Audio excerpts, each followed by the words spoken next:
NDR দিয়ে এবং বিভিন্ন অস্ত্র দিয়ে তাদেরকে শেষ করে ফেলাচ্ছি, গার্মেন্টস বন্ধ হয়ে যাচ্ছে, ওই তাদের কথা বলার কোনো জায়গা নেই।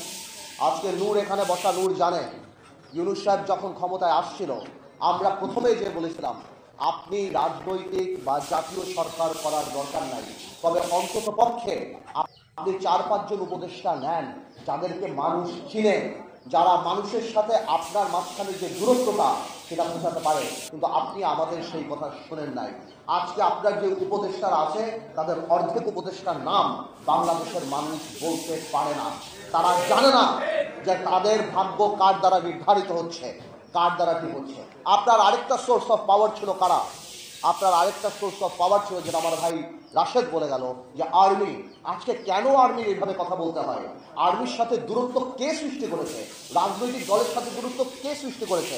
আজকে অনেকে আমাকে জিজ্ঞেস করে, পার্থ ভাই আপনারা ডিসেম্বরে নির্বাচন চান না?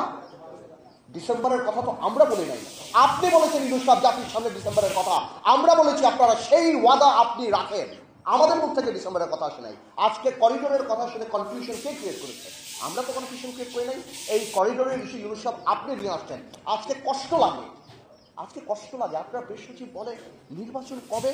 জানুয়ারিতে হতে পারে, ফেব্রুয়ারিতে হতে পারে, মার্চে হতে পারে, এপ্রিলে হতে পারে। এটা কোনো ধরনের কথা?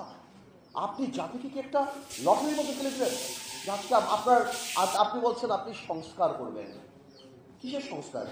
এনসিপিকে ক্ষমতায় আনার সংস্কার? এনসিপিকে ভালো করার সংস্কার? দেখুন, এনসিপির প্রতি আমাদের দুর্বলতা আছে। এই যে বৈষম্য বিরোধী ছাত্র আন্দোলন, এদের প্রতি আমাদের দুর্বলতা আছে। বিশ্বমানের থার্মিক্স রড, সালাম স্টিল থার্মিক্স, দেশের একমাত্র থার্মিক্স রড। আজকে কি বিএনপি বাংলাদেশে 1400 লোক হত্যা করেছে? বিএনপি কি লক্ষ কোটি টাকা পাচার করেছে? বিএনপি কি 3টা জাতীয় সংসদ নির্বাচন, দিনের নির্বাচন রাতে করেছে? মাথায় রাখতে হবে, আওয়ামী লীগ কোনো রাজনৈতিক দল না। Awami League is a criminal enterprise. BNP আর আমরা রাজনৈতিক দল। আজকে বিএনপিকে আমি ধন্যবাদ জানাই যে বিএনপির মতো এত বড় একটা রাজনৈতিক দল, হয়তো ইলেকট্রাল রেটে আমরা ওরকম ইম্পর্টেন্ট নাও হতে পারি, কিন্তু রাজনীতি হয়তো আমরা রেলিভেন্ট। আজকে বিএনপি একটু কথা করার সময় আমাদের সাথে কথা বলেছে, আমাদের কাছ থেকে অনেক ধরনের অ্যাডভাইস পেয়েছে। এই পদক্ষেপটা আমরা স্বাগত জানাই, কিন্তু কষ্ট লাগে এনসিপি আপনাদের জন্য, কারণ আপনারা এর মধ্যে ইনক্লুডেড, অন্তর্ভুক্তি হতে পারেন নাই। আপনাদের দম্ভ, আপনাদের অহংকারের জন্য। মনে রাখবেন, সরকার চালানো আর সরকার নামানো এক জিনিস না। আজকে ইউনূস সাহেব, আপনাকে আরেকটা কথা বলি, আপনার অ্যাসেট কি? জনতা পলিটিশিয়ান, আপনার অ্যাসেট ইন্টেগ্রিটি, আপনার ক্রেডিবিলিটি, আপনার অ্যাসেট। আজকে যখন আমরা দেখি আপনি ইউনিভার্সিটি আগুনের লাইসেন্স নিচ্ছেন, আপনি ইউনিভার্সিটির লাইসেন্স নিচ্ছেন, আপনার অনেক কিছু মাফ হয়ে যাচ্ছে। আপনার ওখানে যে উপদেষ্টারা বসা, সেই উপদেষ্টারা রাত্রেবেলা এনসিপির সাথে বসে, সেখানে বসে কোন কফি হাউসে বসে সবকিছু ঠিক করছে।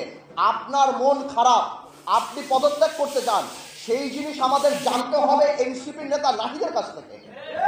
এটা আমাদের জন্য লজ্জাকর ব্যাপার। আপনি আজকে যে পারমিশনগুলি নিয়েছেন, এই পারমিশনগুলি হয়তো কোনো একটা গণতান্ত্রিক সরকার আসলে আপনি নিতে পারবেন। ভিডিওটি ভালো লাগলে একটি লাইক দিতে পারেন, সেই সাথে কমেন্ট বক্সে আপনার গুরুত্বপূর্ণ মতামত জানিয়ে দিতে পারেন, আর ভিডিওটি শেয়ার করে আপনার বন্ধুদের মাঝে ছড়িয়ে দিতে পারেন। আর যদি এরকম নতুন নতুন ভিডিও পেতে চান তাহলে এই পেজটি ফলো করে রাখতে পারেন।